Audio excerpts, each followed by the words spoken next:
Boxing day test ম্যাচের জন্য ভারত ও Australia দল প্রস্তুতি নিচ্ছে মেলবোর্ন ক্রিকেট গ্রাউন্ডে।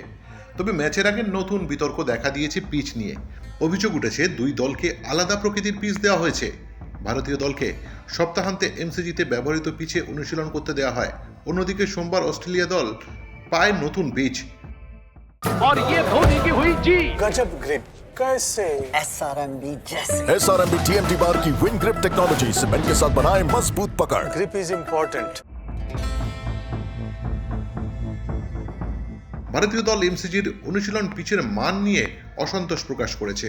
খবর অনুযায়ী টেস্ট পিচে যেখানে উল্লেখযোগ্য বাউন্স থাকবে বলে আশা করা হচ্ছে, সেখানে অনুশীলনের পিচগুলো ছিল কম গতিশীল।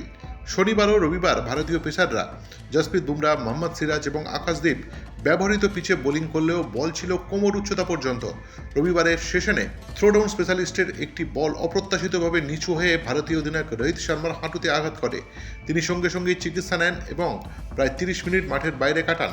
পরবর্তীতে আকাশদীপ নিশ্চিত করেন যে রোহিত গুরুতর আঘাত পাননি এবং সেশনের শেষে ভালোই ছিলেন।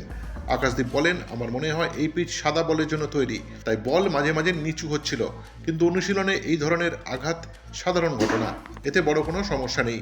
এমসিজির কিউরেটর ম্যাট পেজ বিতর্ক সম্পর্কে বলেছেন, আমরা ভারতীয় দলের সময়সূচি আগেই পেয়েছি, তবে ম্যাচ কেন্দ্রিক পিচ আমরা ম্যাচের 3 দিন আগে প্রস্তুত করি, যা সব দলের জন্য প্রযোজ্য। এমসিজির অনুশীলনের জন্য 2টি সেট পিচ রয়েছে।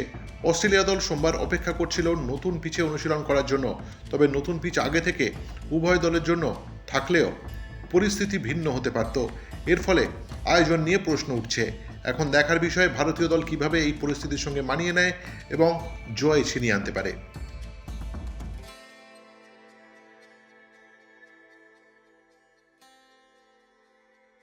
Extra time.